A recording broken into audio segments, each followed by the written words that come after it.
Соттор менен жергиликтүү бийлик өкүлдөрүнүн биргеликте иш алып баруусу элдин сот системасына болгон ишенимин арттырат. Мындай пикирин бүгүн Жогорку соттун төрайымы Гүлбара Калиева Чүй облусунун соттору, укук коргоо органдары жана жергиликтүү бийлик өкүлдөрү менен болгон жолугушуусунда билдирди. Иш-чараларды уюштуруп, акимдер менен сүйлөшүш керек. Кандай?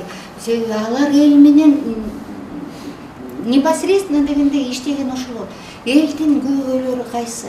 Эмне кыла алабыз? Кандай иштейбиз? Кандай багыттарды алып кетебиз? Жогорку соттун төрайымы менен мындай форматта жолугушуу алгачкы жолу өтүүдө. Акыркы учурда элдин сот системасынын адилеттүүлүгүнө ишенбей тургандыгы коомчулукта байма-бай айтылып келет. Андай көйгөйдү жоюу үчүн райондук соттун кызматкерлери, аксакалдар соту эл менен жолугуп, түшүндүрүү иштерин үзгүлтүксүз жүргүзүшү керек. Мен да тапшырма коюп атам.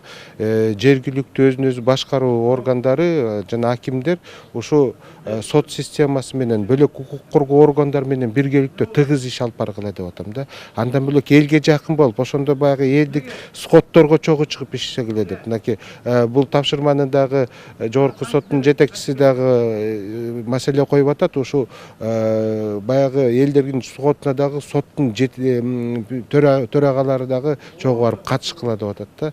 Мына мунун баары эгер мына мамлекеттик органдар бирдиктүү болсо, элге дагы жакын болсо, бир чоң жакшы нерселер болчудай. Көпчүлүк жарандар, айрыкча элеттиктер өздөрүнүн жарандык укуктарын жакшы биле бербейт. Анын кесепетинен алдамчылыктын курмандыгы болуп калышы ыктымал. Ал эми ар бир жаран мыйзамды сыйлап, өз укугун билсе, коомчулуктун Фемида өкүлдөрүнө болгон ишеними өсөт. Бат болуп турса, бир топ маселелер чечилет го деген мен ойдомун.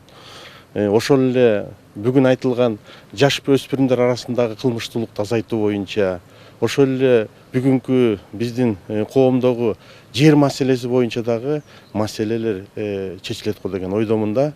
Чындыгында абдан жакшы бир жыйын болду. Жогоруда айтылгандай, бул биринчи жолу болуп атат да. Мындайлар көп болуп туруш керек. Буга чейин Жогорку соттун төрайымы мындай жолугушууларды түштүк аймакта өткөргөн. Автандил Бактыбеков, Жумоо Исманалиев, СТВ.